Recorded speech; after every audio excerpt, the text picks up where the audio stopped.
Hi there, it's such a pleasure to be part of the RHS Grow at Home this autumn campaign. And for many of you, gardening has been an absolute saviour during difficult times of lockdown. And there may be people that are new to gardening and want to carry on. Well, this is the time to start thinking and planning ahead. Now, as much as there are still some warm days in September and you can enjoy the last of your garden, it is this time of year that we want to think ahead and start thinking about spring. And what better than to start planting out some containers ready with daffodils and hyacinths. So I've got here today some daffodils, I am going to do hyacinths, and I'm also going to do galanthus, our lovely snowdrop. And I've decided that I want to have a nice white container. So I've managed to prepare everything in advance to show you what I'm up to. Sadly, yes, the broken pots, a couple of poking crocks here. So this container has got a hole in the bottom. You want that for drainage. So your crocks can just go on over that hole. It's just to make sure that all the soil doesn't fall out. That's it. Now, what I like to do, because I love having containers in the garden, and I like to be able to move them around into different spaces where maybe there's a gap, or I just want to get a different view, and I love making the garden feel different all the time. So I like to put in a product that's called Leco, and it's a lightweight aggregate clay. However, if you haven't got that, you can use polystyrene. If you've got some, it's a great way to recycle that as well. So I just put a little bit of that into the bottom, as so. And in this instant, reusing my plastic pot as my scoop. Now this is what it looks like, and that just goes in the bottom. And because it's lightweight, it just means it doesn't make the container as heavy if I just fill it with soil. So I get a little bit of that in the bottom.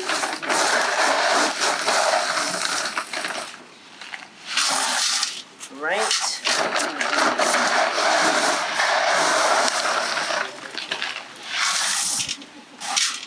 Excellent. And that's just going to help to fill up some of the volume in here, but mean that I can also make sure that the container's not too heavy. Now, the next thing you need to do is obviously get your compost, and absolutely, it can only be peat-free for me. So I make sure that I get a nice peat-free multi-purpose compost. This one has got a bit of added Johniness, which actually means it just helps with the nutrient uptake within this. So I'm just going to open this up.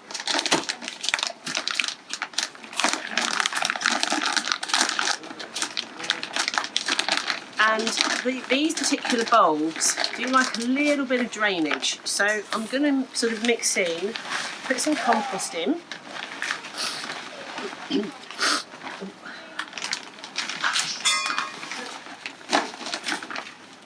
And add a little bit of grit, horticultural potting grit, just for drainage, just to make sure doesn't get too heavy.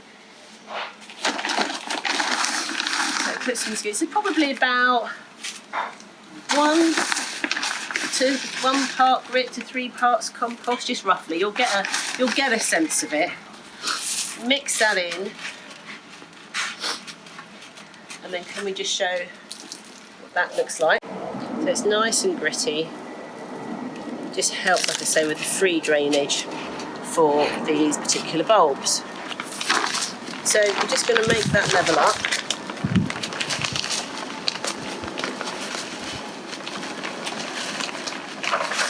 Cake making, really. A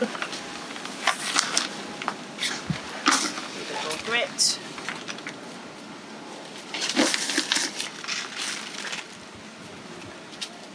Oops.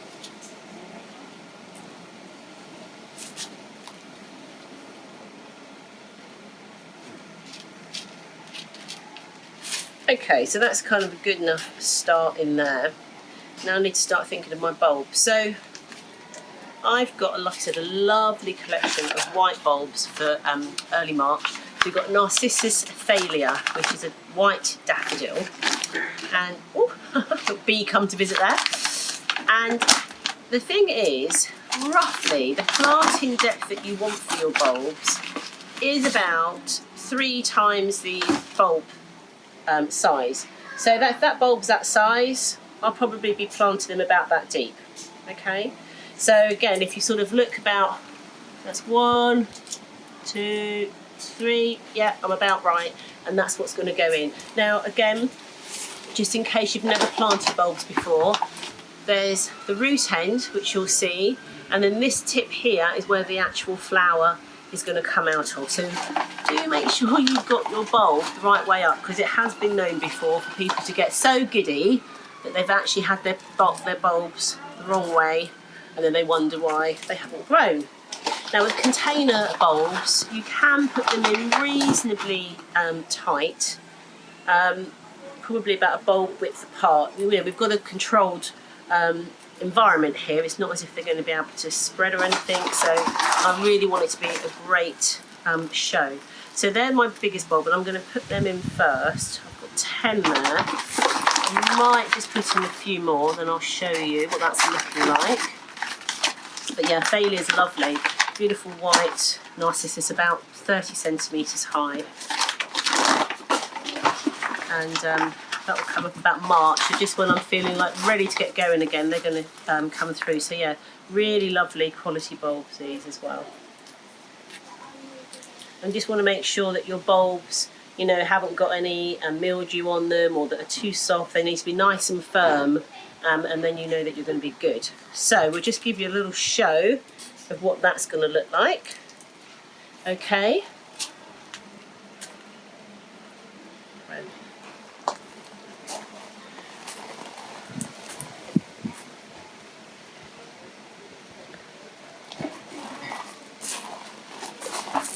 Now, I have to say, I like packing a punch into my bulb containers. So I'm just going to put another little layer of compost on top of this, because I'm actually going to go for it and also get get the galanthus and the hyacinths in here as well. So just by putting another little layer on, just to cover those.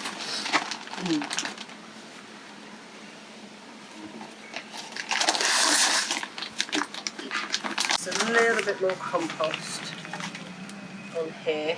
I like using my hands sometimes, but I always have my trowel and a little handful to hand just in case. And just cover the tips of those.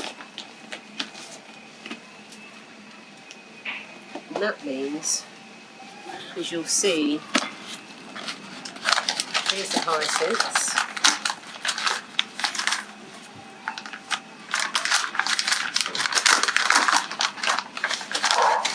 These are quite a bit bigger. They're a much shorter plant when they come up, so I just want them to come up a little bit more to the top. So I'm going to have those.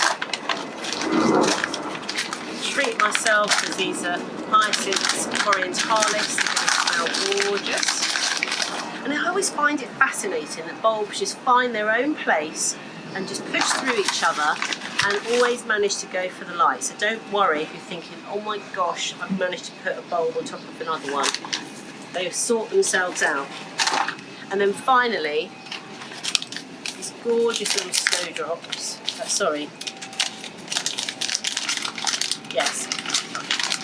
Finally, these gorgeous snowdrops, the galanthus nivalis. And they are tiny. Really tiny. So I'm just going to put a layer back on over these hyacinths.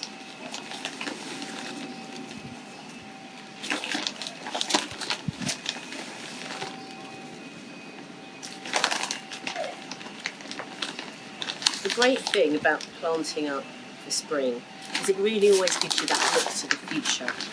And it's really nice to be able to sit, go on a website, go and have a look at a bulb magazine and just start planning.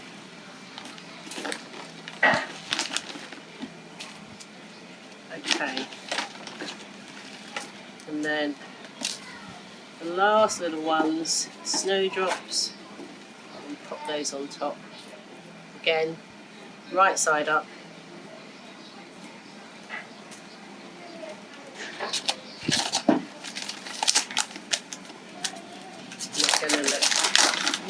easy.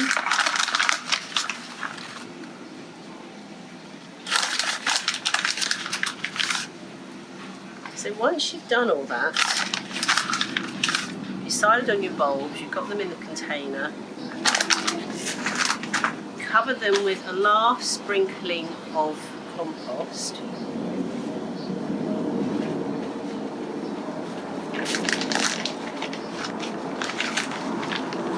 And then what I like to do is cover those.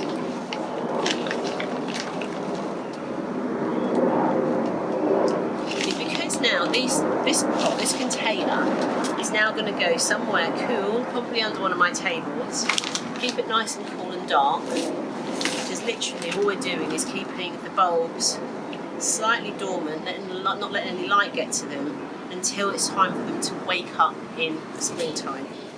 So I like to just put a little top dress of Horticultural potting brick. This is a decorative brick that goes on top,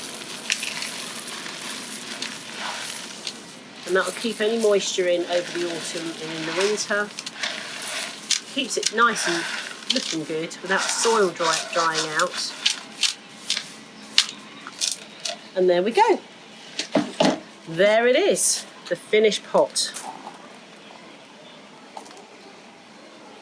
And this pot will join all of my others. I have just seen over on the fence there the squirrel.